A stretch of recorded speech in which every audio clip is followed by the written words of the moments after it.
আজকে সকালে আর উনি আর ঘুম থেকে ওঠে নাই, উনি আর বেঁচে নাই।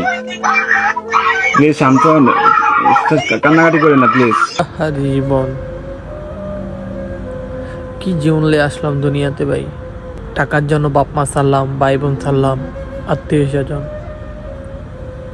এই দুর্প্রবাসের মধ্যে পড়ে রয়েছে ভাই, হাজার হাজার মানুষ।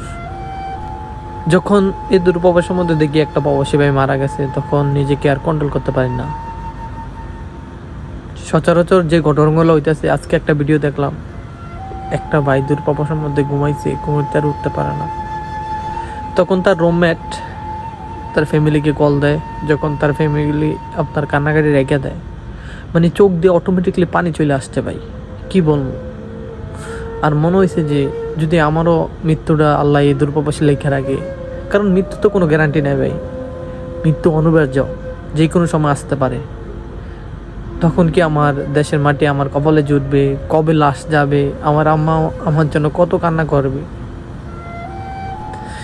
এই কথাগুলো ভাবার পর ভাই অনেক করে কান্নাকাটি করলাম। সো সবার কাছে একটা অনুরোধ, সবাই এই ভিডিওটা দেখবেন, তারপর আপনাদের অনুভূতিটা আমাকে জানাবেন।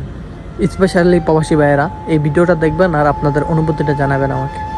আসসালামু আলাইকুম ভাবি, ভালো আছেন? হ্যাঁ, আলহামদুলিল্লাহ। কি হয়েছে সামনে আব্বু? সানোয়ার ভাই, আর আপনার কি হয়েছে? খাওয়া দাওয়া খাইছেন আপনারা? খাবার খাইছি, কেন কিছু হয়েছে? কিছু হয় নাই। হ্যালো ভাইয়া, হ্যাঁ, কি হয়েছে? আরে শানু ভাই তো কিছুদিন যাবত অসুস্থ ছিল জানেন নাকি? হ্যাঁ, কি হয়েছে? শানু ভাই অনেকদিন যাবত অসুস্থ ছিল, ট্রিটমেন্ট নিছে। ওনার লো প্রেশার ছিল, অনেক ধরনের অনেক সমস্যা ছিল। তো কালকে রাতে উনি ডিউটি থেকে আসার পরে ঘুমিয়েছিল আর কি, বুঝছেন? তো ঘুমিয়ে থাকার পর তো আজকে সকালে আর উনি আর ঘুম থেকে ওঠে নাই, বুঝছেন নি? উনি আল্লাহর ডাকে সাড়া দিয়ে ওই পারে চলে গেছে, বুঝছেন নি? উনি আর বেঁচে নাই, বুঝছেন?